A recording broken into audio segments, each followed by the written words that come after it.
Бүгінгі тақырыбымыз ең аяулы сөздер. Қайрат Жұмағалиевтің «Кім ойлап тапқан» деген өлеңімен танысамыз. Мақсаты мәтінді дауыстап дұрыс әрі түсініп оқу, рөлге бөліп, мәнерлеп оқу. Ал кәдімгі сабақтың мақсаты балалар өлеңді түсініп дауыстап және мәнерлеп оқимыз. Ал енді балалар, барлығымыз бүгін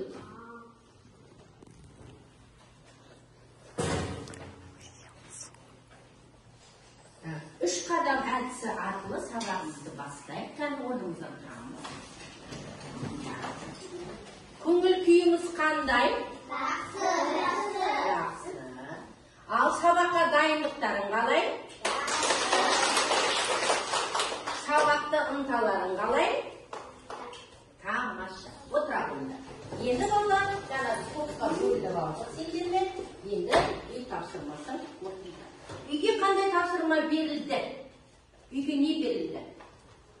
Үйге не берілді? Алдындағы тақырып. Үйге не берілді? Тұру үшін мынандай ойын түрін алып келдім. Сол ойын түріне байланысты қазір біз сіздермен жұмыс жасаймыз. Ал тақтаға қараймыз. Кім келем дейді?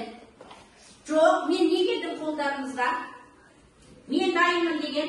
Жақсы келе ғой. Мына жерден өтті келе бер, шыдам.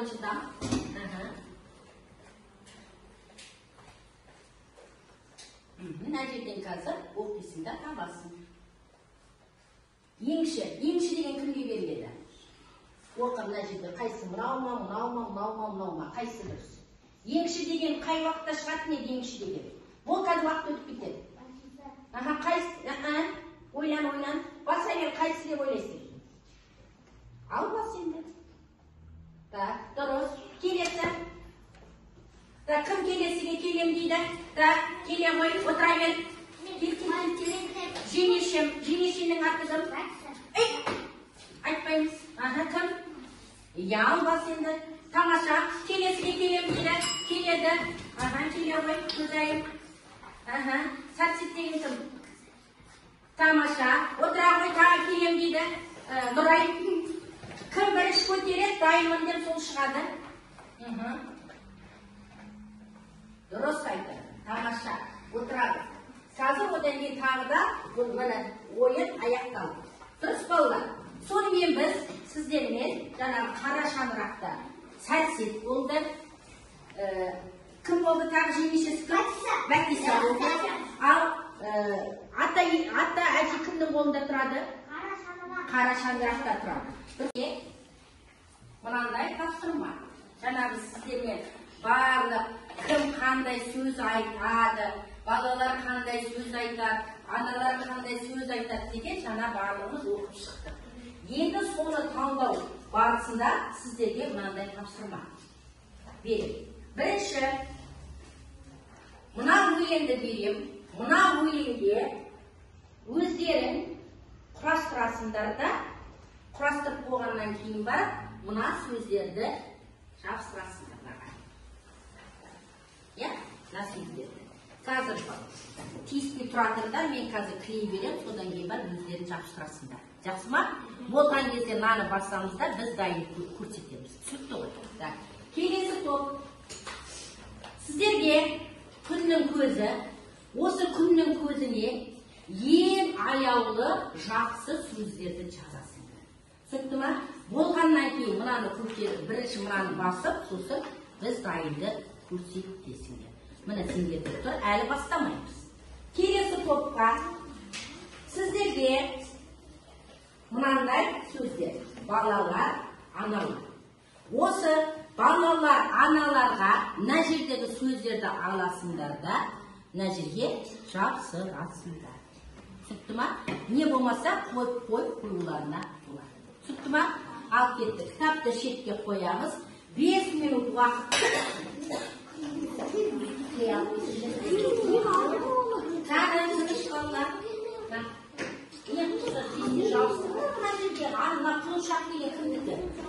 Аналар айтама, балалар айтама. Енді жабыстырмаған өз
Жоқ, маған кетсең, жабыстыра кетсің, маған сен клей бер.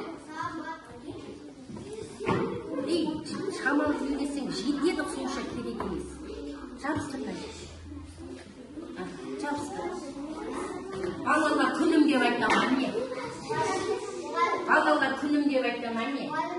Ене өзі күнім аяқта десе. Анашым дейді, күнім аяқта.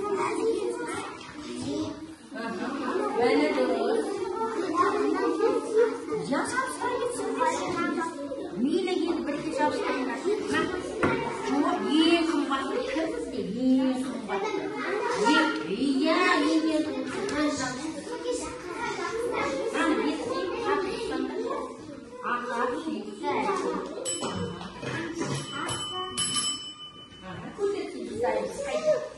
Güzel güzel. Çok çok güzel güzel. Mana bu bizday.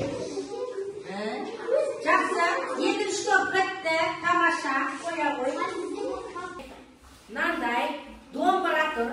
Осы домбыраны аласыздар да, әркім өзін бағалайды. Кім қандай бағаға бүгін сауап берді деп ойлайсыңдар. Ала қойдан домбыраны. Қаласылай, ақырын, бір-бірден барлықтарына да жетеді домбыра. Бер домбыраны. Жетті ма? Жетпей қалды ма? Жетті ма? Жақсы. Ал енді өздеріңді бағаландар. Бұлай жүргізсеңдер ол жүреді. Кәні бағаладың ба? Жоқ, қой бағаладың. Неге? Жақсы шықтың ғой енді. 8 баға қоюына болады. Тамаша. Болды емес, қоп қой. Тамаша. Қой қой. Айттың ғой. Бұлай қойда, бұлай қоя сал дейді біріне. Тамаша. Кәні қоқ қой, мен қараймын. Жақсы. Бағаладық па? Ал.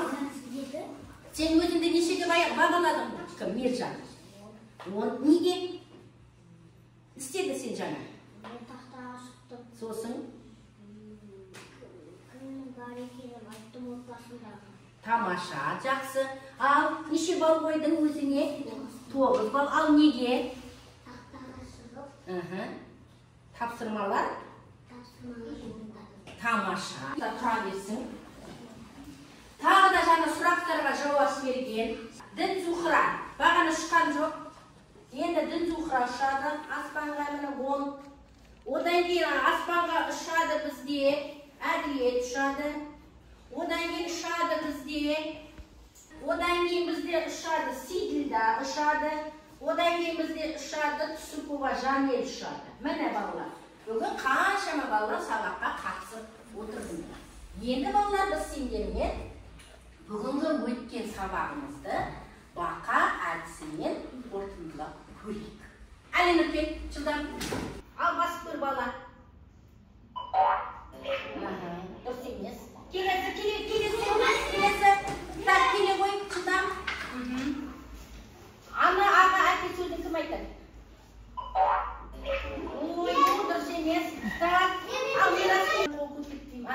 Қара шаңырақ есі кім? Уже бітет уақытынан біз. Тамаша. Ең аяулы сөздерді көрсет. Ата, ана, әже, мектеп қайсы? Дұрыс емес. Отыр келесі. Ақбота кел. Ақбота жылдам. Әкемнің анасы саған кім болады? Әкемнің ағасы. Қара шаңырақ иесі. Тамаша. Отыра қой. Келесі. Аниса. Жылдам.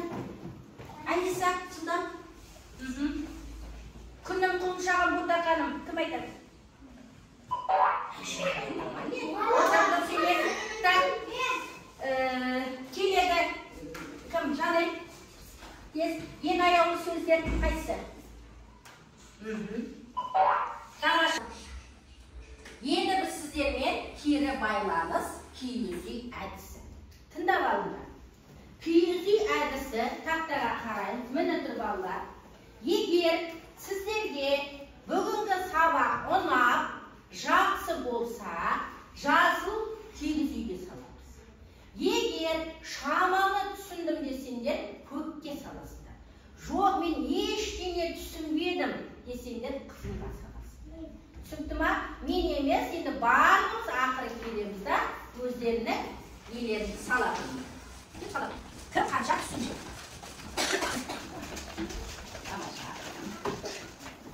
Қалғанымыз кете береміз.